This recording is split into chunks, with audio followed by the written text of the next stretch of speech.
قبر میں کیا ایسی حیات ہے جیسے اب ہم زندہ ہیں؟ جی نہیں، قبر کی حیات جو ہے وہ حیات برزخی ہے، حیات قبری ہے، حیات اخروی ہے، روح کے تعلق کے ساتھ زندہ ہے۔ اور رسول اللہ صلی اللہ علیہ وسلم کی ذات اقدس کے ساتھ روح کے جسم کا تعلق زیادہ قوی ہے، اس وجہ سے رسول اللہ صلی اللہ علیہ وسلم اپنی قبر میں زندہ بھی ہیں، قریب والے سلام بھی سنتے ہیں، اور قبر میں حدیث پاک میں حضور پاک نماز ادا فرماتے ہیں، کیونکہ نماز حضور پاک کی آنکھوں کی ٹھنڈک ہے۔ اور یہ نماز حضور پہ لازمی بھی نہیں ہے، یہ تلذذاً ہے، مزہ حاصل کرنے کے لیے۔ آپ کھانے کے بعد کسٹرڈ اس لیے نہیں کھاتے کہ آپ سیر ہو جائیں، آپ تلذذاً کھاتے ہیں، مزہ اور راحت کے لیے کھاتے ہیں۔ تو یہ نماز بھی حضور پہ نفل ہے، تلذذاً پڑھتے ہیں، کوئی فرضاً نہیں پڑھتے۔ عقیدہ حیات النبی پر چند قرآنی آیات اور احادیث اور اس کی صحت کو بیان فرما دیں۔ عقیدہ حیات النبی پر آیات آپ نے دیکھنی ہو تو عقیدہ حیات النبی کورس میرے نام سے موجود ہے، آپ اس کورس کو کسی سے لے لیں، مجھ سے واٹس ایپ پہ آپ لے لیں، میں بھائی عبدالباسط بھائی عدنان کو دیتا ہوں، آپ ان سے لے لیں، آپ اس کو چھپوا لیں۔ 10 قرآن کی آیات ہیں اور 10 مفسرین کے حوالے ہیں، 10 حضور پاک کی حدیثیں ہیں اور 10 محدثین کی صحت ساتھ لکھی ہوئی ہے، تو اس کو آپ دیکھ لیں، ایسی بات نہیں ہے۔ فضائل اعمال کتاب پہ اعتراض کیا جاتا ہے کہ اس میں ضعیف حدیثیں ہیں، تو پھر کیا ہو گیا؟ ضعیف حدیثیں تو ابو داؤد میں بھی ہیں، ضعیف حدیثیں تو ابن ماجہ میں بھی ہیں، ضعیف حدیثیں تو جامع ترمذی میں بھی ہیں، تو پھر کیا کریں گے؟ ضعیف حدیث سنن نسائی میں اس کو نکال دیں گے؟ تو بھائی ضعیف حدیث کا کوئی حل تو ہوتا ہے نا، وہ حل کیا ہے؟ تو اس کے 2 حل ہیں۔ نمبر 1، اگر اس پر اجماع نہ ہو تو صرف فضائل میں پڑھو، تو اس لیے فضائل میں پڑھیں۔ اگر اس پہ اجماع ہو جائے تو اس کا بھی حل ہے، یحکم للحدیث بالصحۃ اذا تلقاہ الناس بالقبول وان لم یکن لہ اسناد صحیح۔ تدریب الراوی میں امام جلال الدین سیوطی فرماتے ہیں حدیث ضعیف و امت کا اجماع ہو جائے تو اس سے عقائد کے معاملے میں بھی تائید لی جا سکتی ہے۔ اور امام ابن عبد البر مالکی کی کتاب ہے، وہ کہتے ہیں اگر حدیث صحیح ہو تو ٹھیک ہے، ضعیف و امت مان لے تو اس کو صحت کا درجہ مل جاتا ہے۔ آپ پڑھ لیں، یہ اعلام الموقعین کی پہلی جلد ہے، وہ فرماتے ہیں قال ابن عبد البر فی الاستذکار لما حکا عن الترمذی ان البخاری صح حدیث البحر هو الطہور ماؤہ واہل الحدیث لا یصححون مثل اسنادی ولکن الحدیث عندی صحیح لان العلماء تلقوہ بالقبول۔ یہ اصول حدیث ہے کہ جس پر علماء کا اجماع ہو جائے وہ ضعیف حدیث بھی صحیح ہو جاتی ہے۔ تو ضعیف حدیث کا حل بھی ہے، اور حدیث ضعیف نہیں ہوتی سند ضعیف ہے، دوسری صحیح سند مل جاتی ہے تو یکوی بازو بازا، بھئی یہاں سے تھوڑی سی دیوار کریک ہو جائے تو اسے دوبارہ پلسٹر کر دیں، اتنی سی تو بات ہوتی ہے بھائی۔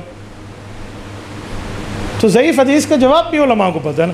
تو مولانا زکریا کون تھے آپ کو پتہ ہے؟ اس دھرتی پہ امیر المؤمنین کا سب سے پہلا لقب حضرت عمر کو ملا ہے، خلیفۃ المسلمین کا سب سے پہلا لقب حضرت ابو بکر کو ملا ہے، اور امام اعظم کا پہلا لقب حضرت ابو حنیفہ کو ملا ہے، اور اس دھرتی پر سب سے پہلا لقب شیخ الامام اس کا قاضی القضات کے امام ابو یوسف کو ملا ہے، اور اس دھرتی پر سب سے پہلا لقب شیخ الحدیث کا مولانا زکریا کو ملا۔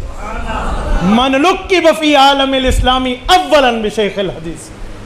تو یہ بندہ حدیث کو ماہر ہے، حدیث کو جانتا ہے، اور میں کیا کہوں، اللہ آپ کو مدینہ منورہ لے جائے، اللہ آپ کی برکت سے ہمیں بھی لے جائے۔ آپ جنت البقیع جائیے، رسول اللہ کے قدموں کی طرف ہے، امام نافع کی قبر، امام مالک کی قبر، قدموں میں شیخ الحدیث مولانا زکریا کی قبر۔ اس بندے نے کتابیں لکھ کے کہا میرے مولا تجھے قبول ہے تو مجھے حضور کے پاؤں میں جگہ دے، یہ آج بھی وہیں آرام فرما۔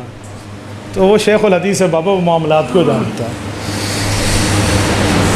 ایک آدمی کہتا ہے کہ مولانا زکریا کا دماغ کمزور ہو گیا تھا آخر عمر میں، تو حضرت زکریا نے کہا کہ آپ اس کو چھوڑ دیں، پھر فضائل اعمال لکھی، زیادہ تر ضعیف حدیث ہیں۔ یہ بندہ جھوٹ بولتا ہے، جھوٹ بول رہا ہے، سچ کے ساتھ جھوٹ ملا رہا ہے۔ فضائل اعمال کی بات نہیں تھی، فضائل میں اعمال میں ایک چھوٹے سے رسالہ ہے حکایات صحابہ، یہ اس کی بات ہے۔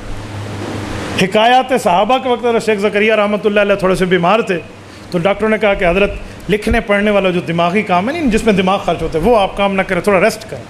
حضرت نے ایک عرصے تک ریسٹ کیا تو پھر کہا یار یہ فارغ دن ہے، حدیث کی خدمت میں لگا دوں، صحابہ کے واقعات لکھ دیں، وہ حکایات صحابہ ہے، پوری فضائل اعمال نہیں ہے۔ تو یہ ایسے ظالم ہے، اس نے اس بیماری والی بات کو پوری فضائل اعمال پہ فٹ کر دیا۔ تو اسے کہو اچھا ایک منٹ، حکایات صحابہ کو ایک طرف رکھ لیتے ہیں، جو باقی فضائل اعمال ہے وہ تو ٹھیک تھے جب بیمار نہیں تھے، اسے تو مانتا ہے، اسے بھی تو نہیں مانتا۔ کذاب تو بات اور کرتا ہے اور حوالہ اور دیتا ہے، بھائی یوں نہیں ہوتا۔ 6 اور 6 12 ہوتے ہیں، 6 اور 6 8 نہیں ہوتے۔ تیرے 10 روپے چلتے ہیں تو ہمارے بھی چلتے ہیں.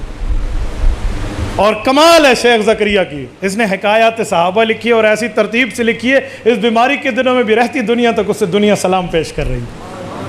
دماغ کمزور ہو گیا تھا, یہ تو بات ہی نہیں ہے. اتنی بات ہے حضرت, آپ دماغ کو ریسٹ دیں, جسم کو ریسٹ دیں, تھوڑا آرام کر لیں.